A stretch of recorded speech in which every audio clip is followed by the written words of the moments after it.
Welcome back to Digiburst, guys. We have Imperial on the right and Mastemon on the left. The two starter decks of BT8 going at it. Good to see these two in action again, since these decks are pretty much the bread and butter of BT8, of course, being the starter decks, and two of the most competitive starter decks we've had since the release of Digimon. Being completely meta decks, especially Imperial, dominating the regional landscape. Mastemon players starting really well with chip damage here, just setting up their discard, while also having a yellow tamer so they can use their options freely. Of course, they'll need a purple Digimon now that they've put one in the trash, but the Gatomon there will help them out with that. Gatomon here, not very secure, no searches unfortunately, but if the Imperial player can go into Imperialdramon by somehow getting back a memory, oh, okay. Looks like they're just hitting with the Vmon, doing chip jars. Getting back the Tapir is really nice. I guess that just Imperial's just not quite set up yet. I mean, it is only turn 2, so I guess they just don't have the pieces. They've got the Imperialdramon and the X-Vmon now, so hopefully they'll find the Stingmon soon so they can set up their Imperialdramon plays. There's a 1-cost evolution for a Lady Devi, getting some free draws. I imagine they're going to do some chip damage here with the Tapir. No? Okay. Slow rolling. I think it would have been a better play just to see some more cards with the Tapir, because Tapir is not really doing anything else other than just sitting on the board, and is probably prime removal for anything that can easily run it over, like a Imperialdramon. We see, okay, not raising here.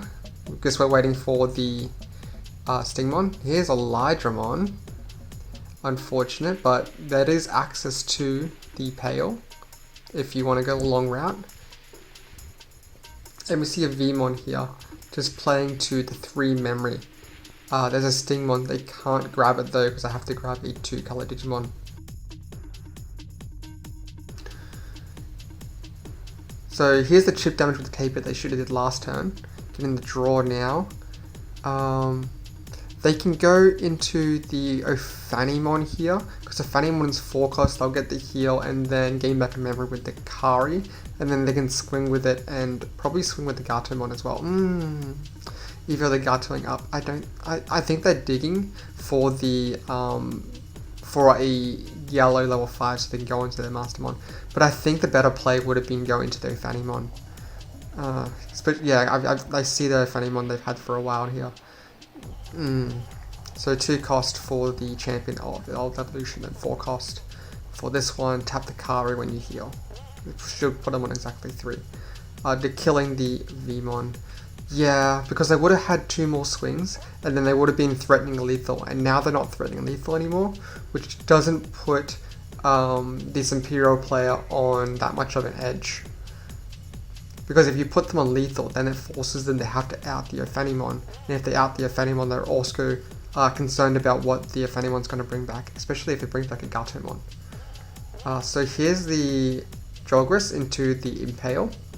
They had to go a long way out with the Imperialdramon. Hitting with the Pale, this will bounce back the... actually, no, there's nothing to bounce back, so it only bounces 6Ks back to the bottom of the deck.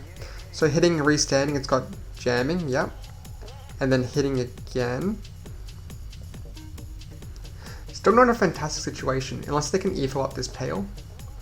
Yes, into Imperial. Okay, Imperial can bounce back, of course, the Lady Devi.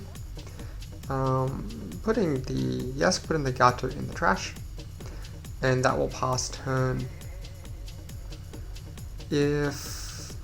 What outs can they do? If they have like an option card, like they'll pass turn if they use an option. Yeah, that's no good. Oh, going to Zwart, killing a Tamer. They can suicide, unfortunately.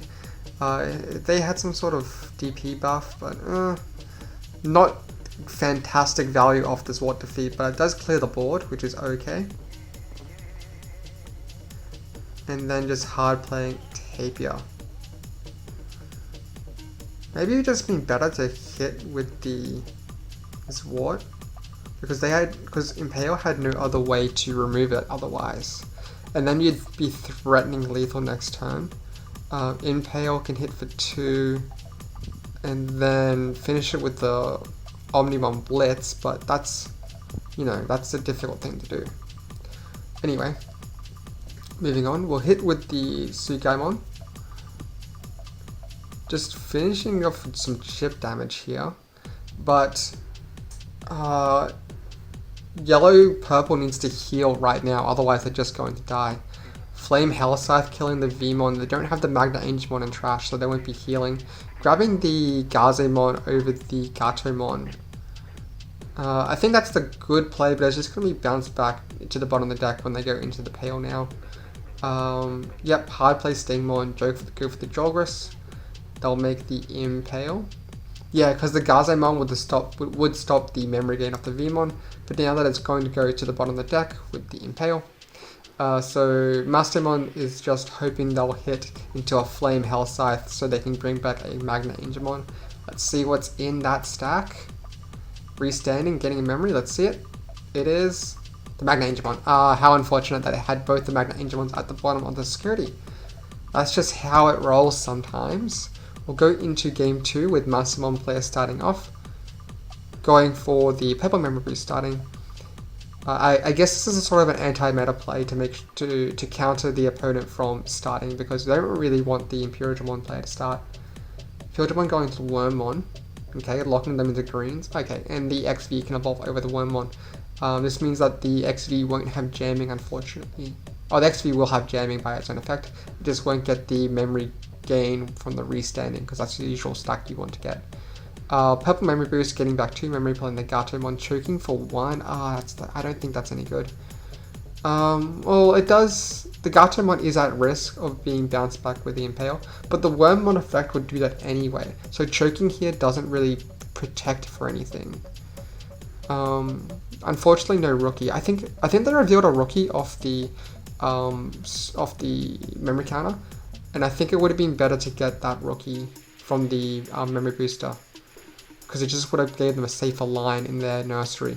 Yep, so going on the end of turn Jolgris, getting the Pale, and then putting the Gatomon at the bottom of the deck. Really strong control by the Imperialdramon player. Yep, and without a rookie, we just forced to hard play a Magnadramon, getting the heal off, but not very well established, because they can go into like a Dragon mode or the Imperialdramon or the Fighter mode here, and then they can just kill the Magna Angemon and control the board. So free swing here with jamming, getting that draw, swing again, getting another draw. Yep, jamming, take out both those Megas.